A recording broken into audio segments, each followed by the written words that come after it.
Bismillahirrahmanirrahim. Alhamdulillahirabbil alamin wassalatu wassalamu ala sayidina Muhammadin wa ala alihi wa sahbihi ajma'in. Subhanaka la ilma lana illa ma 'allamtana innaka antal alimul hakim. Rabbi shrah li sadri wa yassir li amri wahlul 'uqdatam min lisani yafqahu qawli.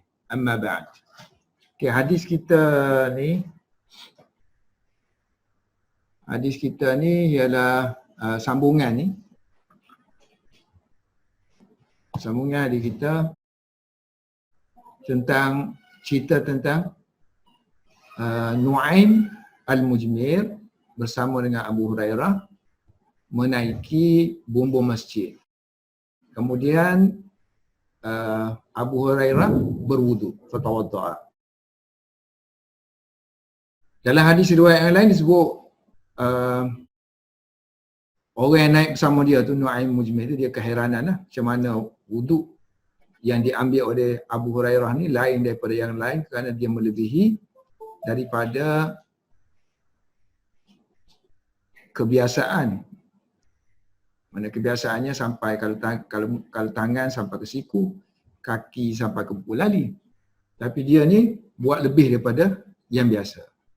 Lalu dia pun kata, inni sami'atun Nabi SAW. Jadi perbuatan aku ni kerana aku dengar Nabi sebut, yaqulu inna ummati yud'auna yaumal qiyamah. Sesungguhnya umat aku akan dipanggil pada hari kiamat ataupun akan dinamakan dengan nama. Yuna kan dia syarah yud'au sama makna yunadau ataupun yusammauna kan. So yud'auna dipanggil dengan panggilan ghurran muhajjalin pada hari kiamat. Orang yang ada nur maksudnya. Orang yang nur kerana min asaril wudu, kerana kesan-kesan wudu yang dia lakukan di dunia.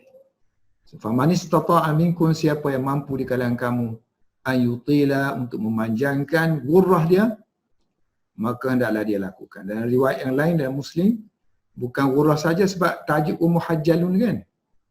So ghurrah bersama dengan muhajjalin. Ghurratahu wa tahjil. Wa tahjil.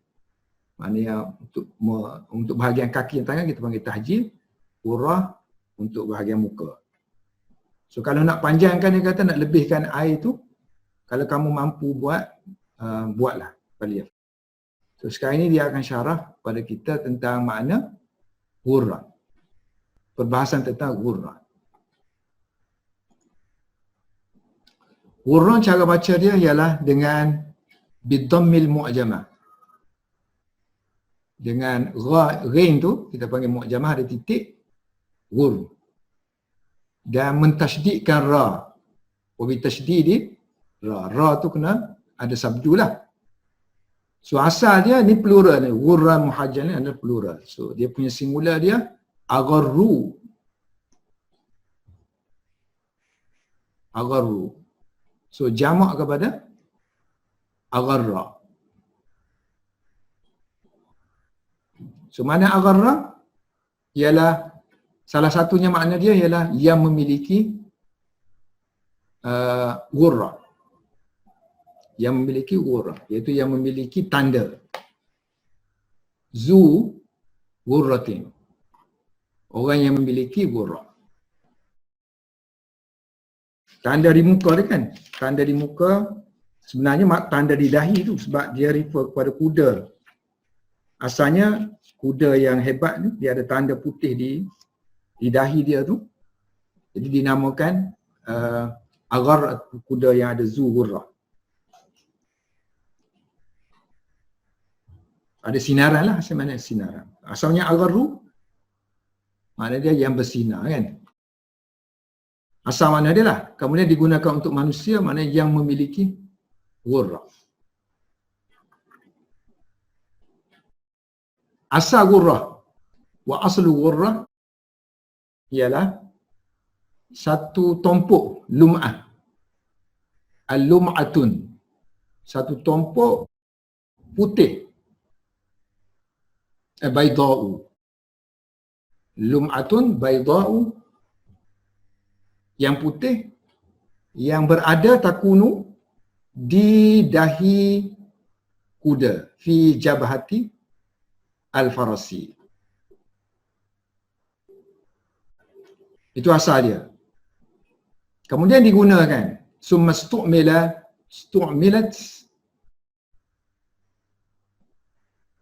kemudian digunakan ghurrah untuk makna-makna kecantikan, makna-makna yang hebat, lawa, indah, kan? Fil jamal. Dan juga untuk orang yang masyhur atau syuhrah, terkenal. Dan juga orang-orang yang benda-benda yang enak disebut. Fi tibi az-zikri. Jadi penggunaan dia makin luas lah. Jadi ghurrah maknanya karim lah, mulia. So, karim kan dalam bahasa Arab kan luas makna dia kan. Mulia, hebat, apa semua tu karim. Tapi dalam hadis kita ni maksud dia cahaya. Wal muradu biha dengan ghurrah dalam hadis kita ni di sini ialah an-nur. Cahaya yang ada, al-kain mana? Yang ada, yang berada pada wajah umat Muhammad di hari akhirat. Fi wujuhi, pada wajah ummati Muhammadin sallallahu alaihi wasallam. So makna kita sini ghurrah akan dipanggil umat Muhammad, umat aku pada hari kiamat dengan panggilan ghurrah muhajjal ini. Kita kata ni nama khas dia lah untuk dia kan. Tapi makna satu-satunya ghurrah ni maknanya nur yang bercahaya pada muka, yang ni pula bercahaya pada kaki dan tangan.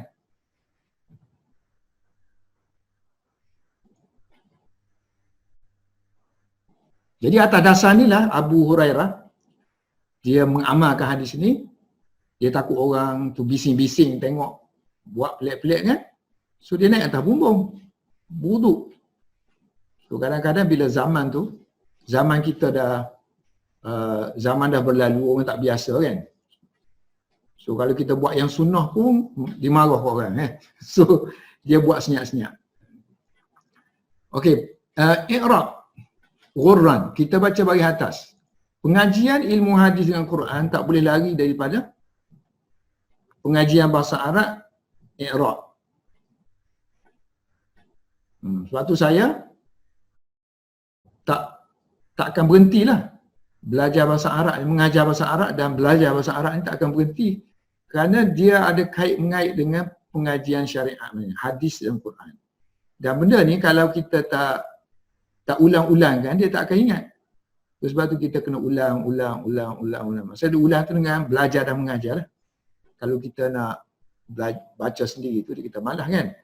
So dengan belajar dan walaupun benda tu kita tahu tapi kita ada majlis untuk mengaji. Baca sendiri mungkin orang dah mampu, dia boleh baca sendiri. Tapi dia tak ada masa yang nak allocate untuk tu. Sebab tu dia kena attend kelas lah. Macam di Subang kita tu kan, mengaji yang murni labik tu boleh dah dia orang nak baca sendiri. Tapi kelas berjalan on je. Okey, kita baca dalam hadis tu kan baca bagi atas ni, ghurran. So baca bagi atas ni tanda kita panggil fathah. So fathah ni masuk dalam grup mansub kita panggil. Mansub. Salah satu tanda mansub ialah bagi fathah. Mansub ni pula ada sebab-sebab dia. So sebab dia antaranya ialah jadi maf'ulun bih. So ala kerana dia jadi maf'ul, maf'uliyah, kemaf'ulan. Kerana dia jadi kemaf'ulan. Kerana faktor kemaf'ulan. Yakni kerana dia jadi maf'ul, maf'ulun bih. Kan kita tengok sini, yud'auna kan, dipanggil. So bila dipanggil mesti ada benda yang kena panggil. So benda yang kena perbuatan tu kita panggil objek kan dalam bahasa Melayu kita, objek tata bahasa kita. English pun panggil objek. Tapi bahasa Arab panggil maf'ulun bih. Tapi bahasa Arab dia lebih sikit lagi kerana dia ada baris. Ada baris. Setiap yang baris tu ada masuk dalam grup-grup yang tertentu. Grup-grup Ini grup bahagian bawah, bahagian atas nama dia macam-macam pun. Dia bagi nama nasab kan. Nasab tu faktor-faktor dia kenapa? Dia jadi objek sini. Okay. Ini maf'ul. So maf'ul dia ada dua lah, maf'ul ni maf'ul yang kedua lah, maf'ul naik fa'il dia dah ada jadi sini, maf'ul pertama dah jadi naik fa'il dia. Satu kemungkinan. So dia jadi maf'ul kepada fi'il yud'aun. Maf'ul kepada li yud'auna. Kemungkinan juga boleh, tak salah, kalau kita i'rab dia, kita kata dia ni hal. Sini hal. So ghurran dia jadi hal. Sebab dia kan kata sifat, sebab dia daripada agharru. So agharru jamak dia ghurrun. Ya, agharru ni kata sifat. So sifat, setiap yang sifat layak menjadi hal. Anda kata dalam keadaan lah. So mereka dipanggil, selesai dah sini. Dipanggil dalam keadaan mereka tu memiliki tanda ataupun cahaya pada muka. So dia jelaskan kalau kita maksudkan hal, macam mana makna dia nak suruh nampak hal tu. Annahum, bahawa mereka idza du'u, apabila mereka dipanggil, ala ru'usil ashhad. Ru'us mana kepala, ashhad mana saksi. Mana kepala saksi, mana orang duduk depan kita ni semua saksi kita. Ni dah su'ala ru'us ashhad maknanya in public. In public. Dipanggil di depan khalayak ramai. So istilah bahasa Arab panggil ala ru'usil ashhad. So bila mereka dipanggil di depan orang ramai, maka nudau kan, nudu lah. So nudu, so mereka dipanggil dengan nama ni. Nama ni makna dengan sifat ni lah, sifat kan, sebab Allah itu sifat. So dipanggil dengan sifat ini. Kan, dengan sifat ni dalam keadaan wakanu, memang pun mereka memiliki sifat ni. Ala halihi sifat. Sebab di dunia mereka dah banyak berwuduk dan lebihkan anggota basuhan itu sehingga melebihi bahagian yang had yang difardukan. Wa kanu ala hadi sifat, dan memang pun mereka berada dalam sifat ini. Wa kanu ala hadi sifat, mereka memang memiliki sifat ini. Okey, perkataan muhajjalin pula. Al-ghurran muhajjalina. Perkataan hajjalin ni. So faham muhajjalin, cara baca dia dengan muhmalah. So ha tu tak ada titik lah, muhmalah. Ha tak ada titik, bil muhmalah. Kemudian serupa dengan rumah ha ni ialah jin. So dia sebut jin situ lah, wal jini. So dia tak sebut ha lah kan, sebab dah ada jin tu. So jin dia, rumah dia serupa dengan ha, cuma beza titik tak ada titik. So ada titik dia pun muhmalah sini. So dia ambil daripada, sebab kita kan kalau kita tengok bahasa Arab, so muhajjal ni daripada hajjala. Hajjala. Masdar dia tahjil. Tahjilun. Sebab tu dia kata datang daripada masdar dia tahjil. Tahjil maknanya memberi pemakaian gelang kaki. Macam wanita-wanita kan pakai gelang-gelang kaki tu kan, yang cantik-cantik tu. So maksudnya asalnya mengindahkan bahagian kaki tu lah. Masukkan tahjil. Minat tahjil. Tapi lama-lama digunakan untuk makna bahagian putih pada kaki kuda tu. Wahuwa bayadu. Wahuwa bayadu. Itu keputihan yang berada yakunu pada 3 kaki kuda. Fi salasi qawaima. 3 aja. Tak tahu kenapa yang mungkin kuda-kuda hebat waktu tu tanda dia ada 3 aja, bukan 4 kaki dah, 3 kaki. Tiga kaki iaitu min bayaniah, iaitu kaki kuda lah. Min qawaimi al-farasi. Tapi asal dia macam Ana kata tadi, dia gelang kan. Wa asluhu minal hijli, daripada hijl. So hij tu makna gelang. Baca kasrah muhmalah. Ini muhmalah, ha ni muhmalah, baca dengan kasrah, ini mati.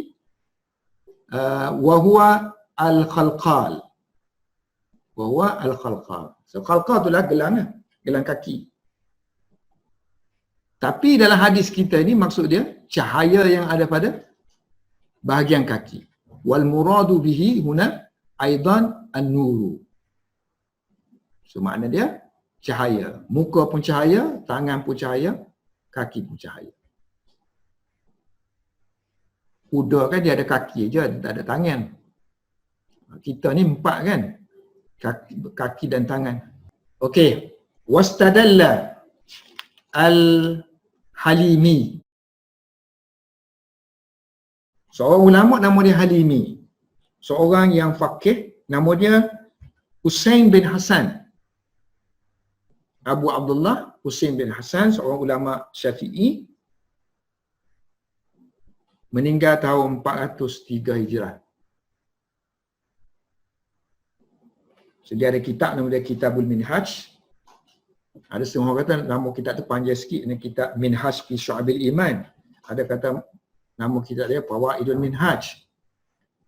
So Halimi ni berdasarkan hadis ni dia istinbat, dia kata bihadzal hadis, dia berdalilkan hadis ini, kata dia ala anal wudu'a min khasa'is hadhihi ummah. Wudu adalah termasuk khususiat. Maknanya kelebihan khusus untuk umat ni. Min khasa'is hadhihi ummah. Maknanya seolah-olah dia nak kata umat terdahulu tak berwudu. Wudu ni untuk umat Muhammad aja. Daripada hadis ni. Sebab ada fadilat yang tersendiri kan. Jadi Ibn Hajar kata kata-kata dia ni tak tengok nas-nas lain lagi. Wa fihi nazarun. So pandangan dia itu ada nazarun. Mesti kena dilihat semula pandangan dia. Kerana li'annahu sabata, kerana sabit dalam kitab Bukhari, indal musannif. Musannif ada Bukhari sendiri. Dalam kitab dia ada cerita kisah Nabi Ibrahim dan Sarah pergi berjumpa raja yang zalim waktu tu kan, di Palestin tu. So fi qissati Sarata, kisah Sarah bersama dengan raja yang zalim, Malik.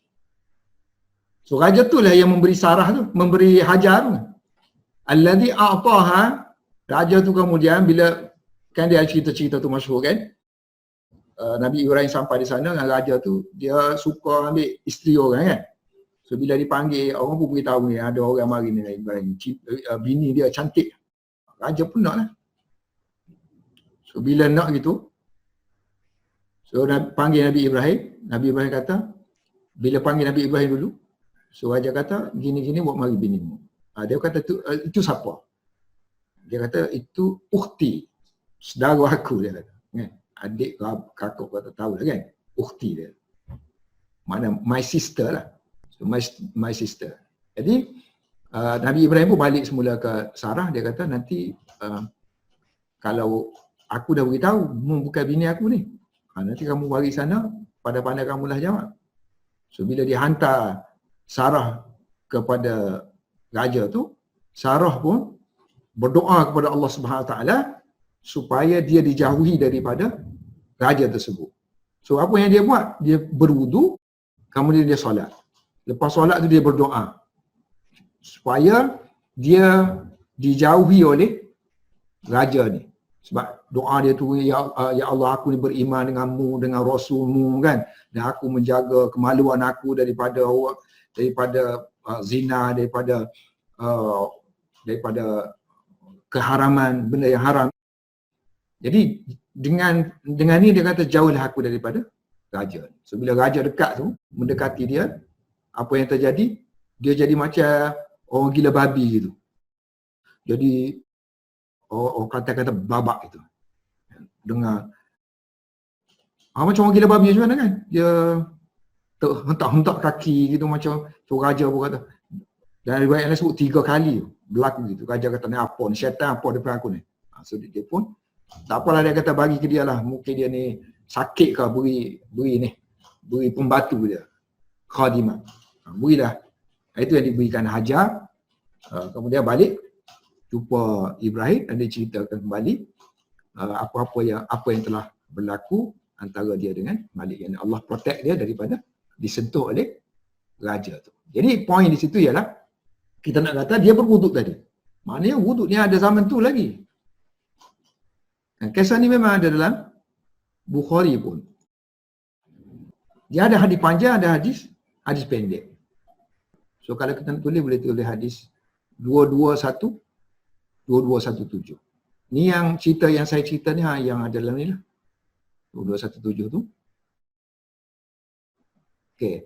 Fa'ursila summa qama ilaiha. So dia dikirimkan, Nabi Ibrahim dikirimkan, kemudian Nabi Ibrahim pun pergi hantar dia. Summa qama ilaiha. Kemudian raja tu duduk berdiri di depan Sarah. Faqamat tawadda. So dia bangun berwuduk, kemudian dia solat. Kemudian dia berdoa kan. So antara doa dia, Allahumma in kuntu amantu.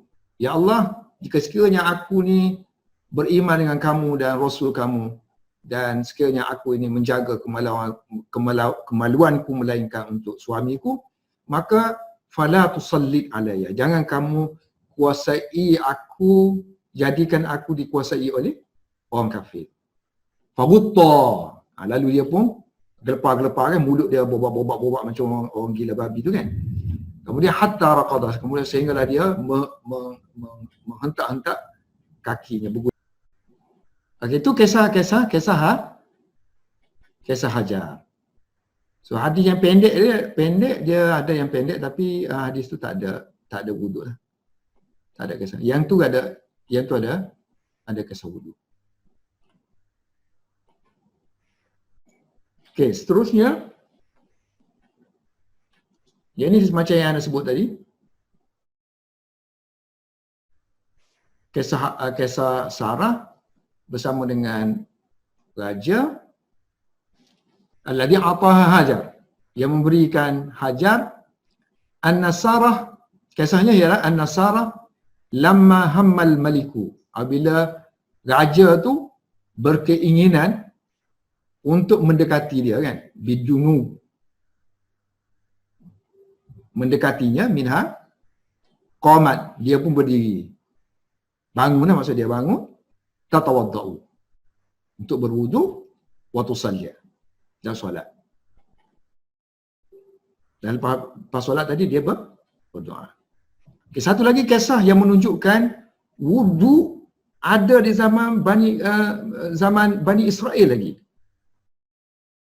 Kisah Jurayj. Ini kisah masyhur di masjid-masjid. Wa fi qissati Jurayj. Seorang rahib, pendeta rahib Bani Israel. Ini di antara orang abid Bani Israel. Ini pun ada dalam Bukhari. Kisah pun panjang. Kan kisah dia beribadat di rumah ibadat. Maksudnya dia mewakafkan diri dia tu untuk beribadat. Kemudian mak dia mari. Mak dia panggil dia. So dia tengah khusyuk ibadat, dia kata nak menyahut mak panggil ke ataupun nak meninggalkan Tuhan. Duk fikir-fikir gitu. So bila dia tidak menyahut, lalu mak dia pun berdoa dengan doa yang tidak elok kepada dia lah. So mak dia kata, moga-moga dia berhadapan dengan wanita yang tak elok. Mak dia masih lagi kasih dia tu, sebab mak dia kata, bukan mak dia kata semoga dia berzina dengan perempuan tak elok. Mak dia kata semoga dia berhadapan dengan wanita. Ini doa dia. Allahumma la tumidhu. Ya Allah kata jangan kamu matikan dia sehinggalah kamu memperlihatkan kepada dia wajah-wajah wanita yang tak elok. Maknanya wanita penzina lah. Ini doa dia.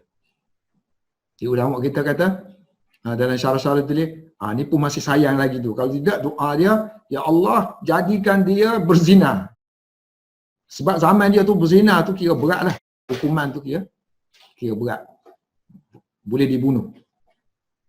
So, wakana Jurayjun fi sawma'atihi. Jurayj duduk di biara dia, duduk di rumah ibadat dia.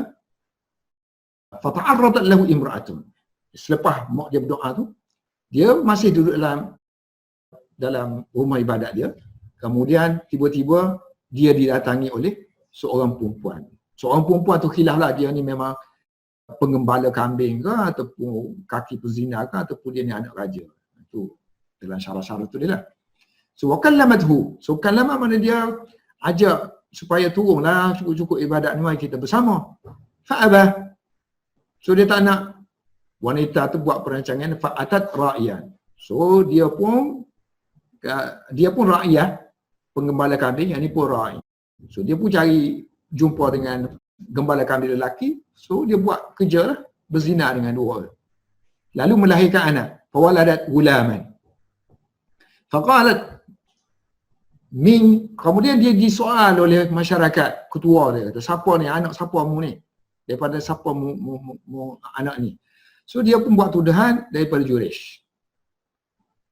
Lalu mereka pun, masyarakat mari meruntuhkan biara dia. Fakasaru sawma'atahu. Kemudian menurunkan dia. Wa anzaluhu. Kemudian wasabbuhu. Mencela, mengherdik dia. Ada yang setengah kata memukul-mukul dia.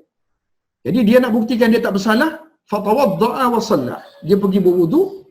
Kemudian dia solat. Summa atal gulama. Kemudian dia mendatangi budak tersebut. Lalu dia bercakap dengan budak. Ini salah seorang budak yang boleh bercakap ketika masih kecil kan. Selain daripada Nabi Isa alaihissalam. Ada 3 sini dalam hadis ni sebut ada 3 orang. Faqala man abuka ya gulam. Siapa ayah kamu ni wahai budak? Qala, budak tu jawab, ar-ra'i. Sebenarnya ayah aku ialah penggembala kambing tu. So mereka pun puji balik. Jurayj, mereka pun nak bina balik Jurayj ni dengan binaan daripada emas, min zahabin. Dia kata tak payahlah. Qala la. Buat dengan tanah lah. Illa min tinin. Habislah kisah dia situ. Jadi poin kita sini ialah satu je maknanya tatawadda'a wa sallam, maknanya zaman berzaman lagi ni wuduk ni bukan khususiat untuk umat Muhammad dah. Kalau khususiat kita kata khususiat ada nur itu khususiat Muhammad, tapi wuduk tu sendiri sudah ada sejak zaman berzaman. Annahu qama fatawadda'a wa salla summa kallama al-ulama. Ini ringkasan daripada Ibn Hajar kan. Dia sembahyang, kemudian dia bercakap dengan ulam tadi. Al-zahir anna alladhi ukhtassat bihi hadhihi ummah. Jadi yang zahirnya yang dikhususkan kepada umat kita ni bukannya wuduk kan, sebab 2 hadis ni sudah cukup untuk menyatakan bahawa wuduk ada pada umat-umat terdahulu juga. Jadi zahirnya daripada hadis ni bahawa yang dikhususkan dengannya untuk umat ini ialah al-ghurra. Al-ghurra tu. So kalau kita nak dapat kelebihan khususiat ni, berwuduklah banyak-banyak satu. Kemudian lebih-lebihkan bahagian anggota tubuh ketika anggota wuduk ketika berwuduk. Iaitu al-ghurratu wa tahjid.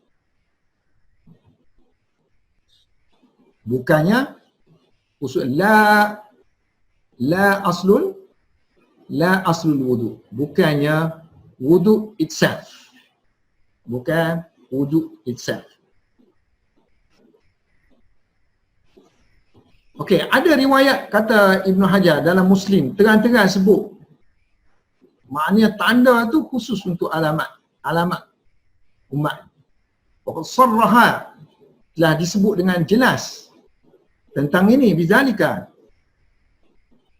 Ana terjemah ini untuk mafhum je lah, kalau bizalika itu tentang itu.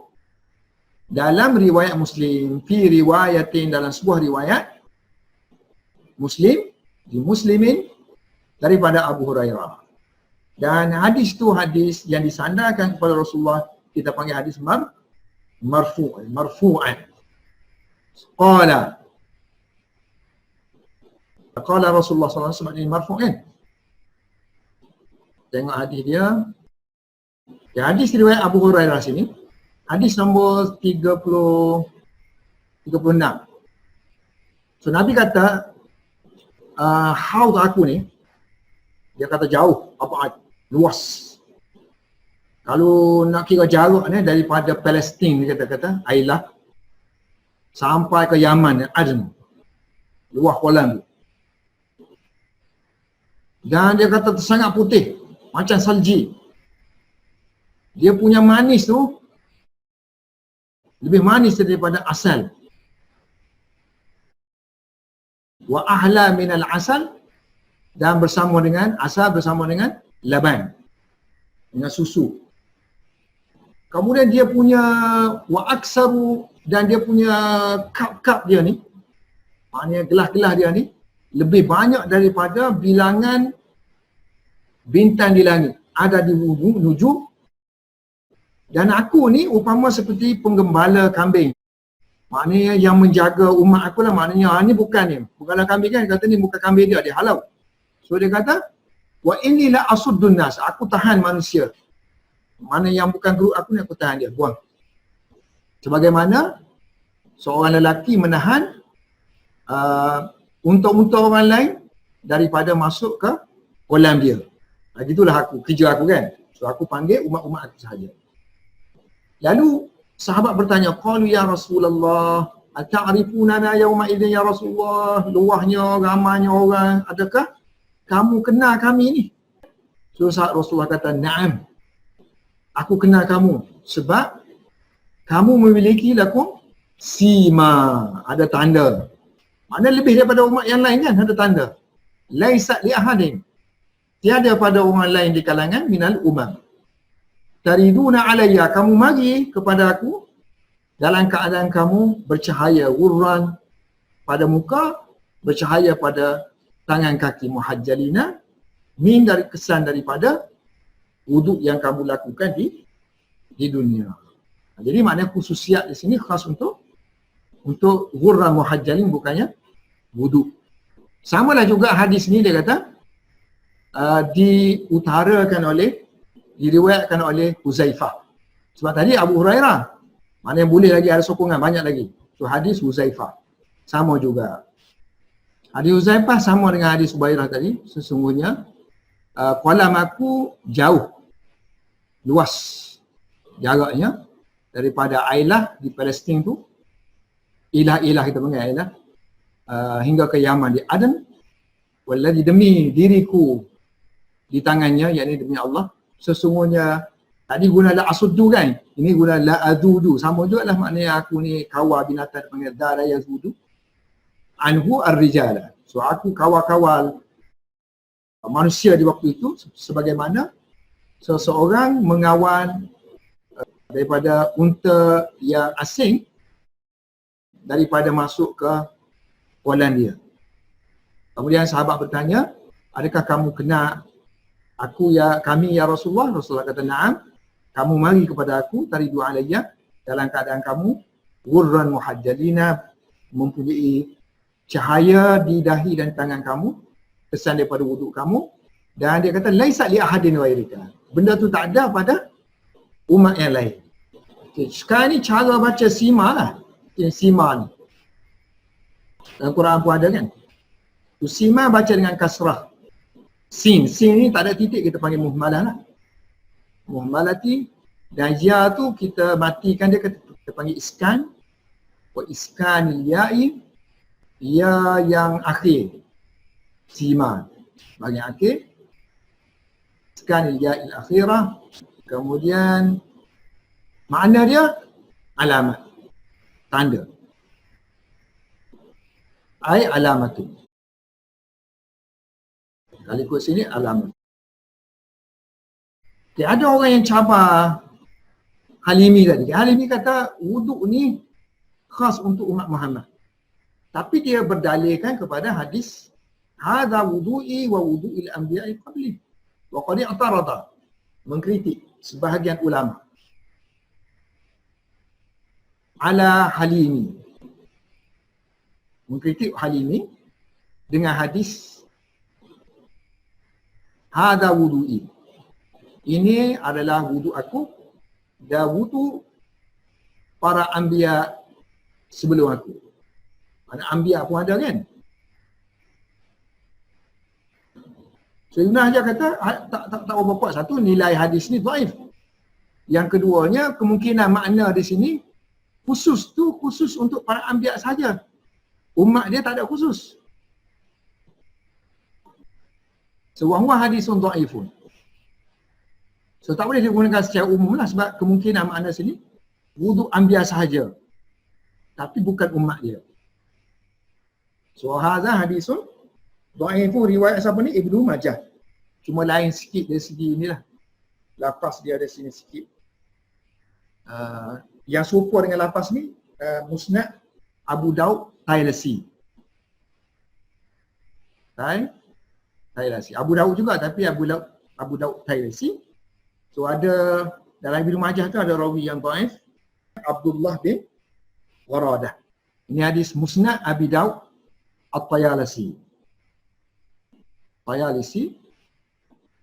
Ini kan hadza wudu'i wa wudu'il anbiya qabli. Satu lagi hadis riwayat Ibnu Majah. Tak ada sini. Saya tak masukkan. Nah, ini riwayat Ibnu Majah. Haza wudu'i wa wudu'ul mursalina. Anbiya tu dia tukar dengan al-mursalina qabli. Ini adalah wudu dan wudu para rasul sebelum aku. Sanad dia dhaif kerana ada rawi nama dia Abdullah bin Aradah sini. Abdullah bin Aradah Asy-Syaibani. So kama taqaddama la yasihul ihtijaj. So tidak sahihlah untuk kita berihtijaj, berdalilkan dengan hadis ini. Okey, satu kita tolak dia ni kerana hadis dia lemah lah. Satu lagi wali ihtimali, kemungkinan, kerana kemungkinan. Li ihtimali an yakuna al-wudu'u. Boleh jadi dia kata wuduk tu daripada hadis ni kan min khasa'isil anbiya sahaja. Termasuk khususiat para anbiya sahaja. Duna umamihim, tak termasuk umat dia. Umamihim melainkan umat ini saja. Illa hadhihi ummata. Okay, syarah mengenai min asaril wudu. Syarah makna dia kata mereka yud'auna umat aku akan dipanggil dalam keadaan orang muhajjalin ni bercahaya kerana ni kesan-kesan wudu, min asari wudu. So, apa Ibn Hajar nak syarah tentang min asari wudu? So wudu di sini cara baca min asari wudu. Cara baca wudu ni saja. Takut sebab kita ada dua gitu kan wudu. Satu wudu, satu wudu kan. So dia kata sini kena baca dengan waw, baca dengan dhammah. Wudu, mana perbuatan wudu lah. Kesan-kesan daripada perbuatan wudu. Boleh juga dia kata kalau kita baca bagi atas. Mana kesan-kesan air wudu. Sebab wudu ni alat yang digunakan untuk berwudu. So wayajuzu fathuha.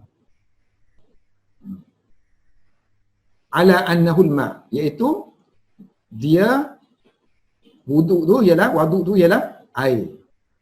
Maknanya terjemahan dia kerana kesan-kesan air wudu.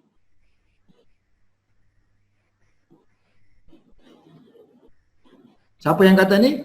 Qalahu Ibnu Daqiqil Aid. Ini seorang alim yang selalu kita sebut dulu Ibnu Daqiqil Aid. Seorang alim yang banyak orang buat rujukan dia tapi dia tak banyak kitab pun. Qadi Daqiqul Aid Syafi'i.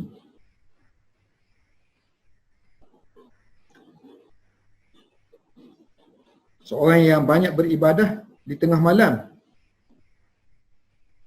dan sedikit menulis kitab.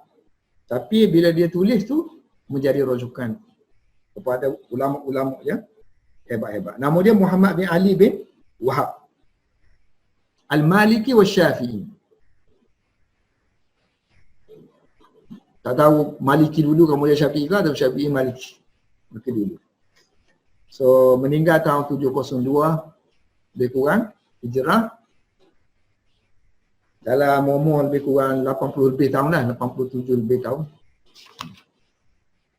Kira-kira dalam 87 tahun. Panjang-panjang umur hadis.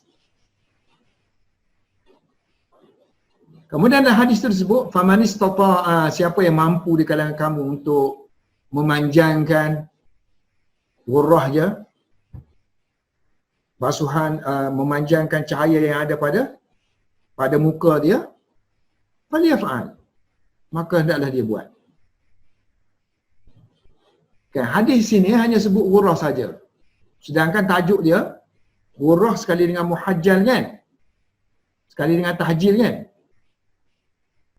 Sebab tu Ibn Hajar buat syarah sini, masuk falyaf'al ni, maka hendaklah kamu falyutil, maka hendaklah dia memanjangkan ghurrah dia berserta dengan tahjil sekali.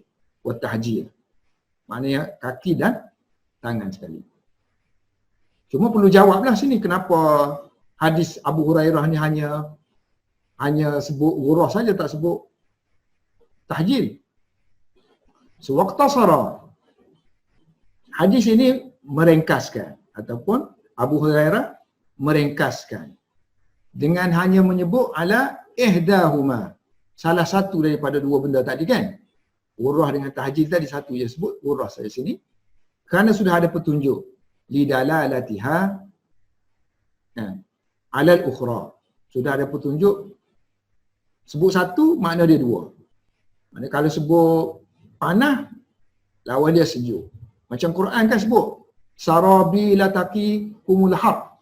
Ayat Al-Quran surah An-Nahl ayat 81. Allah wallahu ja'ala lakum mimma khalaqa dhilala wa ja'ala lakum minal jibali aknana wa ja'ala lakum sarabila taqikumul harra wa sarabila taqikum ba'sakum. Kadzalika yutimmu ni'matahu 'alaikum la'allakum tuslimun. So Allah telah menjadikan untuk kamu mimma khalaqa, daripada benda-benda yang dia ciptakan, Allah jadikan bayangan, zilalan. Bayanglah supaya kamu boleh berteduh daripada cahaya matahari, khas untuk orang Arab terutama sekali. Dan tempat-tempat panas. Wa ja'ala lakum minal jibal. Kemudian dia yakni Allah telah menjadikan untuk kamu bukit bukau sebagai aknana, tempat tinggal lah.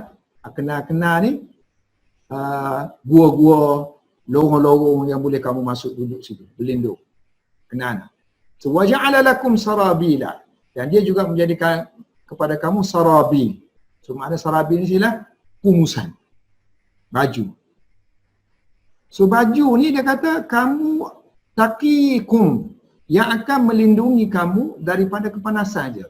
Sebut panas saja. Sejuk tak sebut. So sejuk automatiklah baju, panas dan sejuk. Jadi kalau sebut benda sudah ma'ruf, so dia hanya sebut satu memadai. Sebab tu dalam kitab tafsir kan tengok, taqikumul har, ada tambah sini wal bard, melindungi kamu daripada kepanasan dan juga kesejukan. Al bard. Sebenarnya ulama kita dulu memang dia cakap dah dalam bahasa Arab ni. Dia bagi tambah. Bukan tambah suka-suka. Kena apa? Kena mahir bahasa Arab ni. Jadi sesuai tadi kan dengan tafsir ayat Al-Quran situ dan juga tafsiran hadis di sini boleh dipakailah. Maksudnya sebut satu, maksud dia dua. Sama juga sebut waqtasara ala zikril ghurrah wa hiya muannas duna tahjil. Okay, sekarang ni kenapa sebut ghurrah saja? Apa rahsia dia? Kenapa pilih ghurrah? Kenapa tak pilih tahjil? Muka ni dia lebih dihormati. Kalau mari pun kita tengok muka dulu. So waqtasara dia menghadkan ataupun melimitkan dengan hanya mengkhususkan hanya dengan sebut zikri ghurrah sahaja. Sedangkan ghurrah ni muannas, kan ada ta tu kan? Muannas. Wahia muannas satu. Biasanya bahasa Arab ni kalau bertemu lafaz muzakkar dengan muannas dan kedua-duanya kita nak pakai. Kita tak nak sebut dua-dua. Kita memadai sebut satu aja, kita pilih yang muzakkar.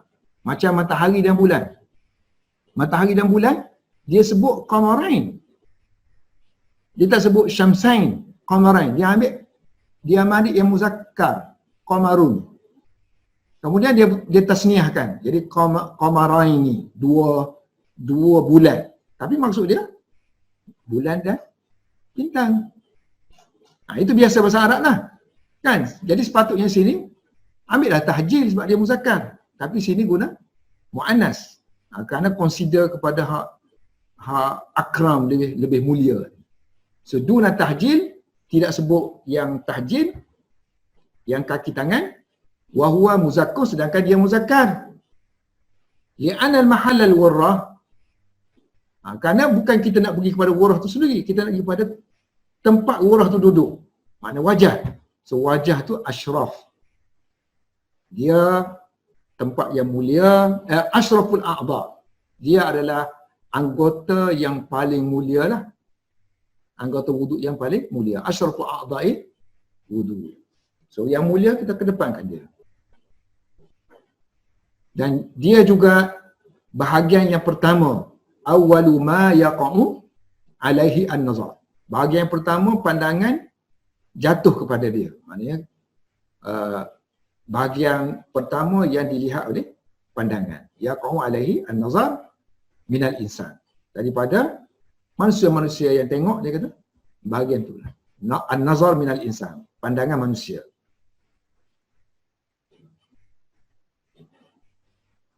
Ala anna fi riwayati muslimin min tariqil Umarah bin Ghaziyah zakara amrain. Sedangkan dia katakan ditambah pula riwayat Muslim tariq lain, makna tariq Umarah memang sebut dua-dua pun. Mana rawi dari kita tadi, sebab kita tak tahu ni asal siapa dia ni. Dan Nabi yang ucap ni satu ke dua. Tak tahu kan? So rawi yang akan takbir kan. So, sama ada Abu Hurairah ke ataupun selepas tu kan, dia takbirkan apa yang diucapkan oleh Rasulullah SAW. Tapi tak lagi banyak lah. Macam tadi kan. Dia pandai bahasa Arab, guna satu pun tak apa, tapi merujuk pada dua. Tapi yang ni memang layan dua-dua sekali. Riwayat Muslim. Okay. Yang ni Tariq Umarah ni hadis yang ke-34. Tariq Umarah ibnu Ghaziyah al-Ansari. Macam mana dia sebut? Antumul ghurr. Rasulullah bersabda, kamu ni ialah orang yang ada tanda. Bercahaya. Al-ghurru al-muhajjaluna. Pada hari kiamat. Disebabkan kamu mengisbahkan dulu. Maknanya kamu melatakan wuduk kamu. So, faman istata minkum, mana-mana di kalangan kamu mampu untuk melakukannya, falyutil, naklah dia memperpanjangkan ghurratahu, bahagian muka dia, pasuhan dan juga tahjilnya. Cahaya muka dia, panjangkan cahaya kaki dan tangannya. Saya sebut dua-dua sini kan. Ghurrah wa tahjil.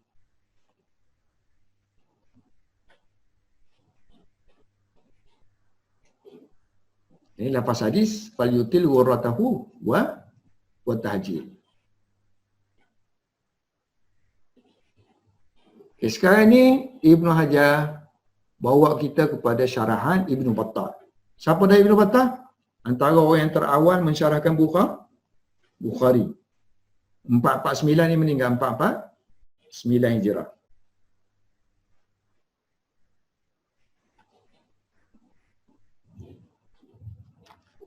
Kana Abu Hurairah bil ghurrah. So Abu Hurairah mengkinayahkan. Maknanya sebut sebut secara kinayah. Kinayah ni maknanya yang sebut secara tidak soreh lah, tidak jelas. Sebut kinayah tahjil. Tahjil tak sebut, tapi hanya sebut ghurrah sahaja. So mengkinayahkan tahjil dengan ghurrah, mana isyarat aja. So dia mengisyaratkan tahjil tadi hanya sebut ghurrah. Sebab apa? Li'anna al-wajha, kerana wajah, maknanya ini pandangan Ibn Battal lah. So pandangan Ibn Battal dalam mensyarahkan hadis ini, sebab apa Abu Hurairah hanya sebut ghurrah saja. Li'anna al-wajh la sabila ila ziyadah fi ghuslihi. Sebab wajah ni kan, kalau tangan senanglah kita nak panjangkan dia basuhan tu. Kalau muka nak panjangkan macam mana? Pun dia kata gitu. Pun kena usahakan. Pun gitu, dalam keadaan tak ada ruang tu pun kena tambah. Kena beri ihtimam. Kamu ingat kan tak boleh kan? Kamu kena beri tumpuan juga. So li'anna wajah la sabila, tak ada cara untuk kita menambahkan basuhan ila ziyadati fi ghaslihi, basuhannya.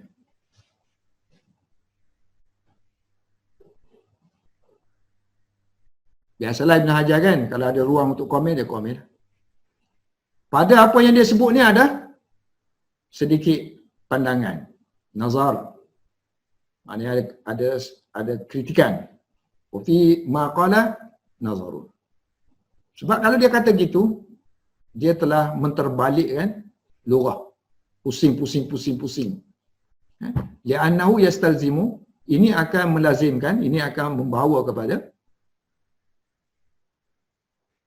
menterbalikkan lughah, bahasa.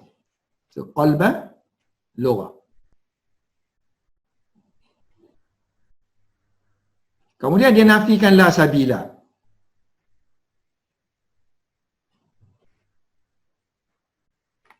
Okay. Wa ma nafahu mamnu'un. So apa yang dia nafikan itu ditolak. Dia menafikan la sabil, tak ada cara untuk menambahkan. Kalau kita tak ada cara untuk memanjangkan. Wa ma nafahu, apa yang dia nafikan itu tertolaklah, mamnu'. Kerana li'anal italah, kerana memanjangkan untuk bahagian muka boleh, mungkin, possible, mungkinatun, walaupun pada wajah kan, fil wajah. Macam mana cara dia? Basuh sampai ke leher lah. Leher kita pakai sofa, permukaan leher kita tu kan, dia pun bersambung dengan muka juga. So fil wajah bi'an, boleh baca yughsal ataupun boleh baca yarsil. Kalau kita baca yarsil, maknanya orang yang ambil wuduk tu akan membasuh. Kalau yughsal, dibasuhnya wajah. Bi'an yughsala, dibasuhnya muka sampai ke permukaannya, safhah. Ya, safhah, permukaan leher, unuk. Contohnya lah, masalahnya. Ya, permukaan.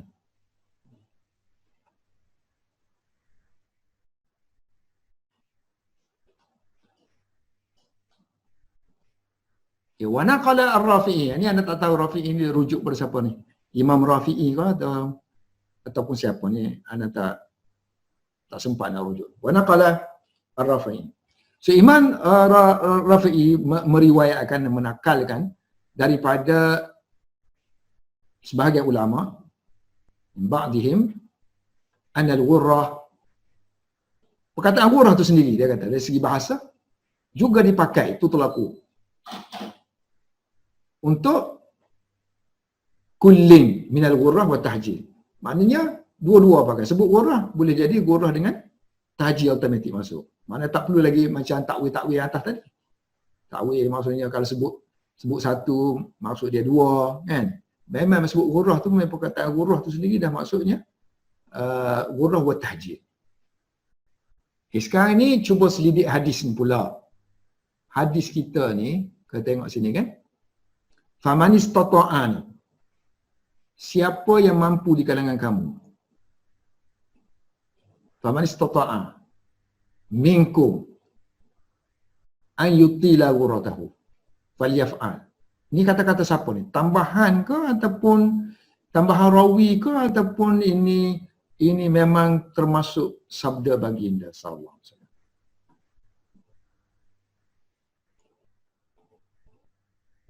Summa, kemudian zahir hadis ni, inna zahirahu annahu baqiyatah. Maknanya panjang tadi kan, falyutil ghurratahu tadi kan. Annahu baqiyatul hadis. Dia termasuk dalam hadis. Remaining of hadis. Cuma bezanya dia kata dalam riwayat Ahmad. Dalam riwayat Ahmad, rawi ni, rawi kita kan Nu'aim. Nu'aim Mujmir. Maknanya anak murid kepada Abu Hurairah ni. Dia sendiri kata, aku tak tahu ni siapa kata.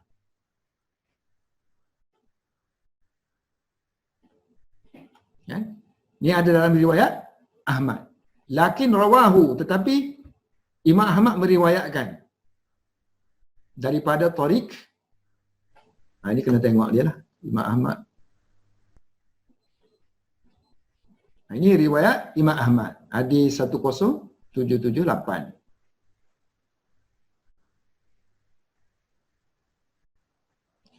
So hadis riwayat Fulah an Nu'aim bin Abdullah. So Abdullah, Nu'aim pun Mujmir, Abdullah pun Mujmir.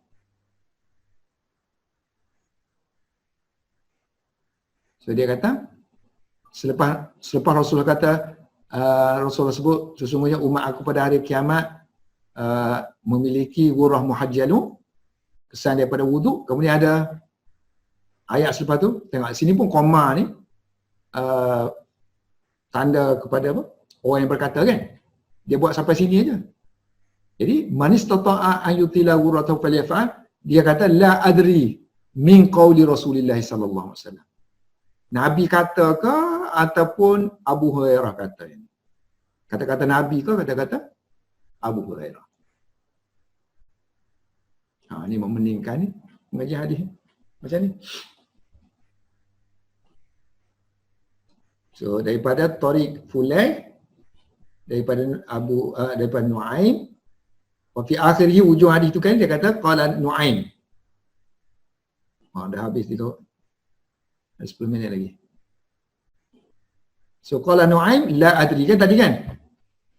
La adri qaulahu man istata'a ni siapa punya? Nabi punya ke, min qauli Nabi ke, ataupun min qauli Nabi sallallahu alaihi wasallam ke, ataupun min qauli, ataupun kata-kata Abu Hurairah. Okay, habis sampai situ kan? Yang ni kata-kata Ibn Hajar lah. So walam ara hadhihi al-jumlata fi riwayati ahadin mimman rawa hadzal hadis min as-sahaba wa hum 'asharatun wala mimman rawahu an Abi Hurairah ghaira riwayati Nu'aim hadhihi. So Ibn Hajar kata, aku selidik-selidik, aku tidak melihat bahagian ni, ana jumlah maknanya siapa yang mampu, mana dah dia buat ini kan, dah dia buat. So bahagian tu aku tak jumpa mana-mana riwayat orang yang meriwayatkan hadis ini di kalangan sahabat. Siapa sahabat bilangan? 10 ada. Seorang pun tak ada perkataan tu, ayat tu. Tidak juga wala mimman rawahu an Abi Hurairah. Tidak juga daripada orang yang meriwayatkan daripada Abu Hurairah, melainkan Nu'aim. Yang ni Nu'aim tu sendiri. Riwayat Nu'aim je ada. Mana anak murid Abu Hurairah yang lain tak ada. Tulis faman istata'a kan. Siapa yang mampu hendaklah dia. Dia yutilkan. Ini wallahu alam. Cuba kamu sedikit balik tengok sini. Kalau ikut sini ni macam Nu'aim sajalah. Kan?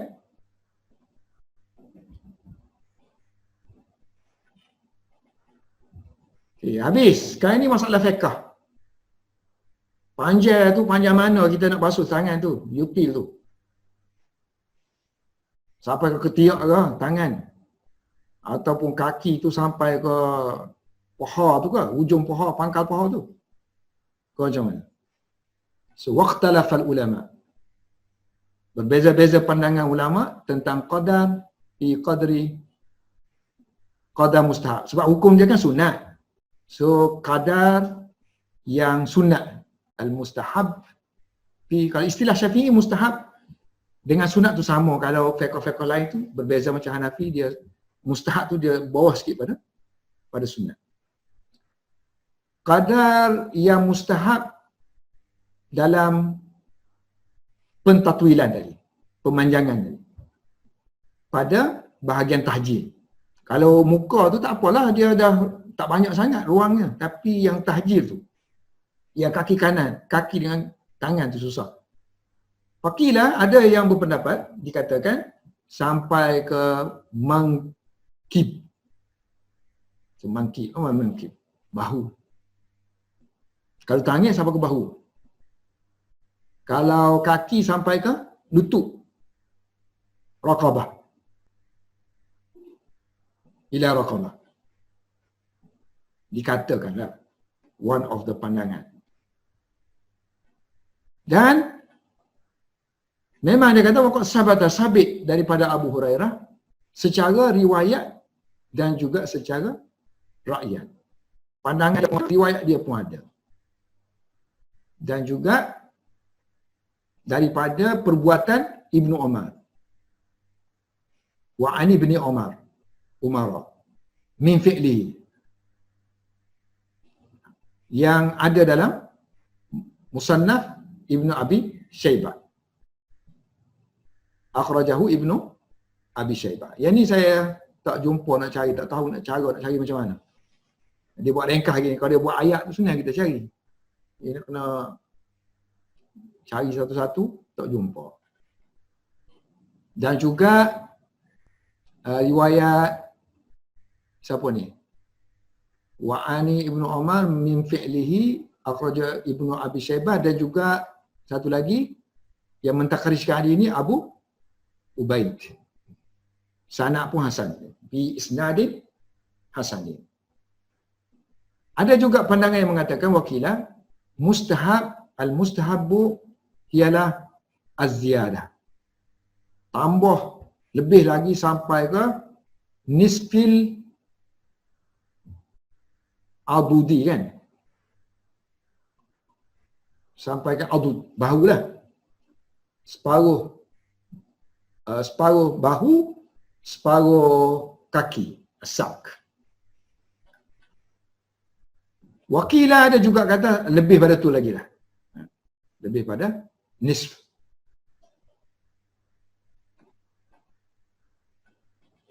Jadi kalau tak ada apa tu, dia terpulang masing-masing lah. Wa qala Ibnu Battal wa ta'ifatu minal Malikiyah. Bercanggahan dengan Imam Malik kan. Ibnu Battal ni memang mazhab Maliki lah. So dia orang mari pandangan Malikiyah. Wa qala Ibnu Battal dan wa ta'ifatu minal Malikiyah. Ibnu Battal dan sebahagian kelompok mazhab Maliki di kalangan ulama mereka kata tak sunat pun. La tustahabbu az-ziyadah. Tak boleh, dia kata tak sunat tambah melebihi daripada ka'bi. Daripada buku lali kalau kaki. Kalau tangan tak boleh melebihi daripada siku, mirfaq. Sebab hadis tadi kan, hadis yang sebelum kita belajar tak boleh, siapa yang melebihi daripada tu maka dia akan buat kezaliman kan. Dia akan membazir. Man zada ala hadan, Rasulullah bersabda, siapa yang melebihi daripada yang 3 basuhan yang kita kata tadi kan, ala hadha faqad asa. So dia telah melakukan satu telah asa wa zalama. Asa zalama menzalimi diri dia, dan asa'a dia menyusahkan. Asa'a refer kepada nuqs. Buat satu benda yang kurang panggil asa'. Ataupun kan kita dah syarahkan asa'a wa zalama boleh pakai dua-dua. Tapi kata-kata mereka ni wa kalamuhum dikritiklah mu'taradun daripada banyak cara, min wujuhin, daripada banyak aspek. Kan kita dah syarah ke hadis ni kan, makna dia bukan begitu. So makna dia bukan, maksudnya ziyadah-ziyadah yang ni. Itu ziyadah yang diizinkan. Maksud kita basuhan kan, basuhan yang lebih daripada 3 tu. Dan ini disokong oleh riwayat wariwayat itu Muslim terang-terang sarihatun menyebut tentang sunnat fil istihbab. So kalau riwayat Muslim sebut sunnat, maknanya teks dia tu membayangkan sunnat, so fala ta'arada bil ihtimal. So tidak ada ta'arud, tak ada percanggahan dengan semata-mata ihtimal. So tak ada dalil yang soreh kan. Ada kemungkinan-kemungkinan je di sini. Dia kata kemungkinan itu membazir kan. Ini kemungkinan je ni. Perkataan qad asa'a wa zalama ni banyak lagi tafsiran dia, bukan maksudnya merujuk kepada yang ni. Itu ihtimal je maksud makna dia begitu. Mana riwayat Muslim ni hanya soreh tu.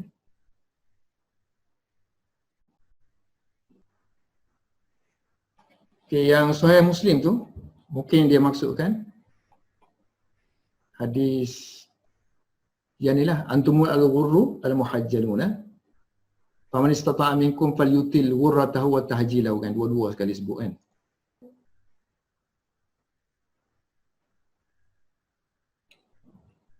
Sebab ni fi'il amar kan. So fi'il amar paling ni kalau bukan wajib dia inilah mustahab lah sini.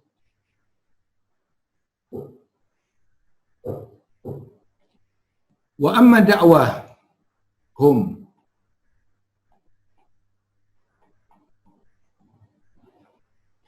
dah rekod apa ni?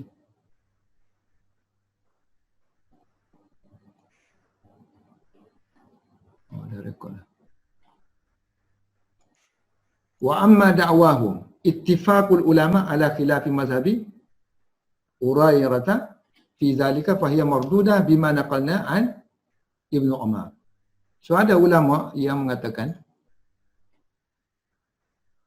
sebahagian ulama dia mendakwalah, adapun dakwaan mereka, dakwahum, dakwa mereka ni yang Malikiyah ni, ni reformasi lagi kepada mazhab Malikiyah.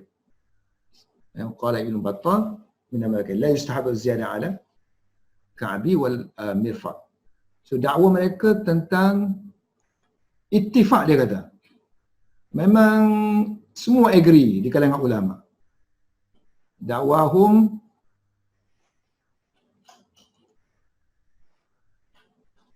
ittifaqulah, ittifaqul ulama.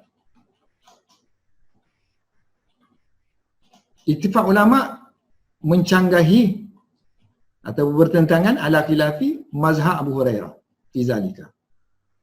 Kan Abu Hurairah ambil sampai melebihi daripada siku, melebihi daripada buku lali. Sedangkan orang lain kata beramal kepada hadis yang mencela kan Rasulullah, cela orang yang membuat tambahan ziyadah. So dia kata fi zalika fahiya mardudah.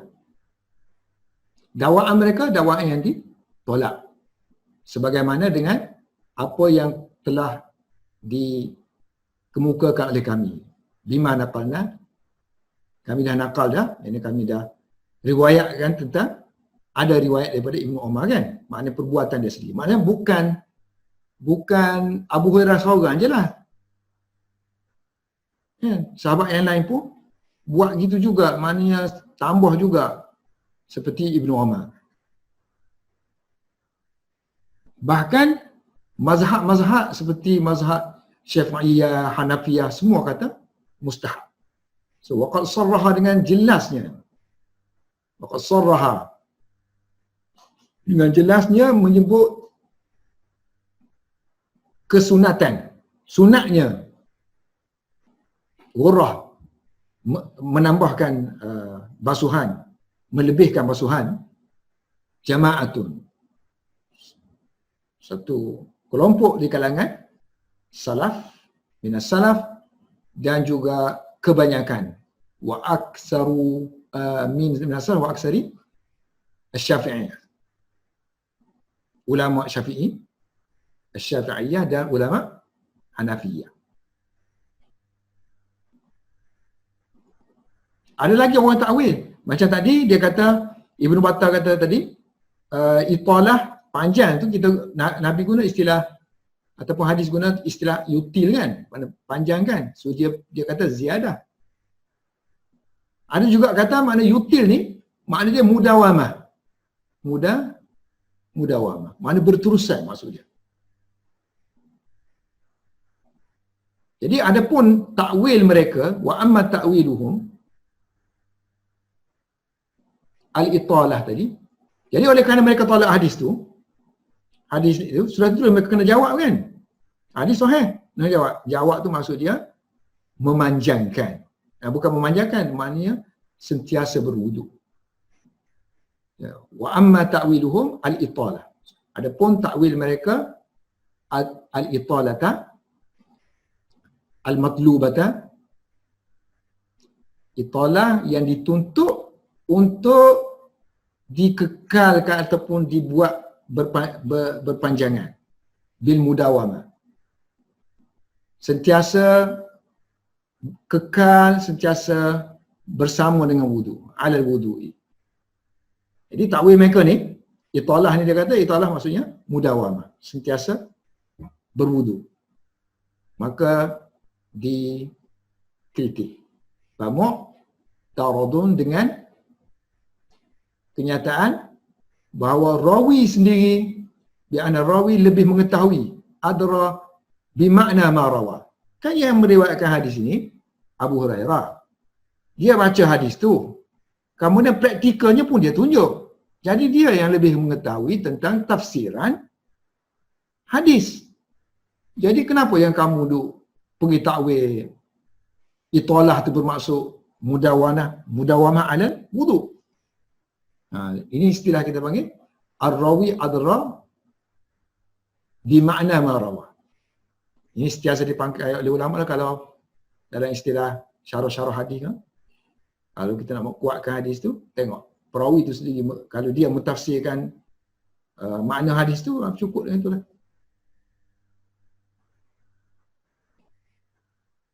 Dan ditambah pula lagi kan, kaifal. Macam mana ni? Dia sendiri sebut, waqad sarraha dengan terangnya, bi raf'ina, dengan dia merafa'kan, maknanya dengan dia menisbahkan, dia mengaitkan hadis ini, kenyataan ini dikaitkan dengan syari'. Syari' mana Nabi lah, orang yang menetapkan hukum hakam syari'. Nabi yang memberi keizinan untuk menambahkan basuhan dan diberi sunat, pangkat sunat.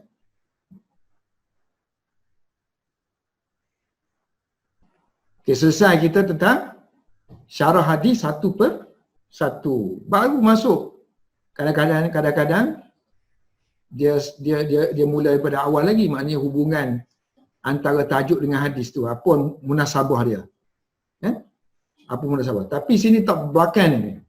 So wafil hadis, makna dalam hadis ni ada makna ma tarajjama lahu min fadlil wudu. Kan tajuk hadis dia tu tentang fadilat wudu. Tentang fadilat wudu. Wudu asalnya makna yang wajib-wajib tu lah. So makna dia nak kata kalau yang wajib-wajib ni mana fadilatnya? Yang ada fadilat sini yang sunat-sunat. Sini basuh lebih-lebih tu sunat. Maknanya basuh sudah akan mendapat ganjaran dia nanti di hari akhirat, mana muka dia cerah, tangan dia cerah. Itu fadilat. Sunat. Yang wajib yang mana? Kalaulah yang sunat begini pahalanya, maka yang wajib tu lebih-lebih lagi lah. Maksudnya kiah gitu lah. Sebab tajuk dia ni wudu kan, fadlil wudu. Bukannya kelebihan sunat-sunat wudu. Kelebihan wudu tu sendiri. Kan wudu tu wajib. Kalau nak nak mengerjakan solat, nak mengerjakan perkara yang wajib. Jadi dia kata, makna apa yang diterjemahkan oleh dia, makna yang dijadikan tajuk fil hadis, makna dalam hadis tu ada makna. So makna ada benda tu, benda yang dia nak sabitkan. Makna ma tarajjama lahu min fadli wudu. Apa yang dia terjemahkan? Apa yang dia terjemahkan? Tajuk dia tentang kelebihan wudu. Sebab li'anna al-fadla, kerana kelebihan, dia sebut fadla sini kan, fadla makna kelebihan. Kelebihan ni memang terhasil, alhasil bil ghurrah, dengan ghurrah, dengan tahjil, disebabkan kesan-kesan ziyadah kan, min asari ziyadah, mana melebihi daripada yang wajib, alal wajib. Fa kaifa az-zannu bil wajib? So bagaimana sangkaan kamu, bagaimana pendapat kamu dengan yang wajib? Mestilah pahala dia lebih lagi. Kalau yang sunat pun begitu pahalanya.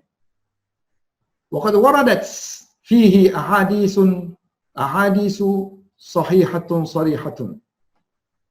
Sabit banyak hadis yang sahih lagi jelas yang dikeluarkan oleh Imam Muslim dan juga oleh imam-imam yang lain. Waqad waradat fihi, makna fihi ni tentang kelebihan lah, tentang kelebihan wudu. Waqad waradat fi fadlil wudu, tentang kelebihan wudu banyak hadis yang sahih lagi terang, yang dikeluarkan oleh Bukhari oleh Muslim dan yang lainnya. Wa fihi, okay, ini pengajaran yang pertama kan, istinbat yang pertama. Pengajaran yang pertama yang kita peroleh daripada hadis ni maknanya yang wajib pun ada kelebihan. Kerana yang sunat ada kelebihan, maka wajib lebih-lebih lagi ada kelebihan. Yang kedua, wa fihi jawasul wudu'i ala zahril masjid. So dalam hadis ini menyatakan tentang keharusan berwudu di atas zahril masjid, bumbung masjid. Bumbung masjid kita tak boleh nak berwudu sebab dia condong gitu. Bumbung masjid negara Arab, negara India boleh naik tidur. Boleh berjemur situ. Jemur baju boleh. Tengok anak bulan boleh. Zahril masjid sebab dia macam dia rata gitu kan. Sebab tak ada hujan saja sampai sana. Lakin idza lam yahsul minhu azan lil masjid atau liman fihi, dengan syarat lah. Tetapi dengan syarat apabila tidak terhasil, maknanya tidak berlaku azan mendatangkan mudarat kepada masjid dan kepada orang yang ada dalam masjid. Kalau kita mudarat nak datang masjid, bumbung, cabut bumbung masjid, ataupun azan dia punya bumbung tu nipis sangat je. Kalau naik tu guguk bunyi kan, boleh jadi jatuh bumbung tu. Okey, sudah. Tajuk yang keempat, bab yang keempat yang ketujuh dah. Kita terjemah hadis, pada next book kita terjemah lagi. Okey, yang tajuk yang keempat bab yang keempat. Bisanadil muttasil minna ila amiril mu'minin fil hadis Abi Abdullah Muhammad bin Ismail al-Bukhari rahimahullahu ta'ala qala, berkata dia, babun la yatawadda'u minasyakki hatta yastayqina. Tidak berwuduk seseorang kerana syak sehinggalah dia yakin-yakin betul-betul batal wuduk dia. Maknanya asal hukum wuduk tu ada, melainkan yakin keluar angin ke apa ke. So hadis ni diriwayatkan wabihi qala, dengan sanad yang sama Imam Bukhari berkata, dengan sanad yang sama yang saya ambil dari guru saya sampai kepada Imam Bukhari, berkata Imam Bukhari, haddatsana Aliyun, telah meriwayatkan kepada kami Ali guru kami berkata dia telah meriwayatkan kepada kami, Sufyan bin Uyainah telah meriwayatkan kepada kami, Imam Zuhri telah meriwayatkan kepada kami, Sa'id bin Musayyib daripada ni sekali Sa'id bin Musayyib ni sekali dengan Abbad bin Tamim. Maknanya Zuhri ambil daripada Sa'id dan ambil daripada Abbad juga. Dan ambil daripada bapa saudara dia. Bapa saudara Abbad. Nanti kita akan sebutlah nama dia tu siapa. Daripada Abbad, pada bapa saudara dia, annahu syaka. Annahu syaka, bahawa dia, so pak saudara dia sini bawah dah ada ni. Pak saudara dia nama dia Abdullah bin Zaid. So Abdullah bin Zaid ni dia mengkomplain lah, syaka kepada Rasulullah SAW tentang seorang lelaki yang dia menyangka lah, allazi yukhayyalu ilaihi annahu yajidu syai', bahawa dia mendapati ada sesuatu yang keluar daripada punggung dia ketika dia solat. Lalu Nabi berkata, faqala la yantafilu, tidaklah orang tu perlu meninggalkan solat. La yantafilu, ataupun dia lupa nak guna perkataan yantafilu ke ataupun la yang salih. So dia tak perlu meninggalkan solat dia sehinggalah yasma'a sautan, sehinggalah dengan yakinnya dia mendengar suara angin yang keluar daripada, sama ada suara ataupun dia mendapati ada bau kentut. Yajidu rihan. Hadis ni, hadis 137 ni ada dalam 177, mana sebelum 117 dan 2056 atraf dia. Wallahu a'lam bissawab.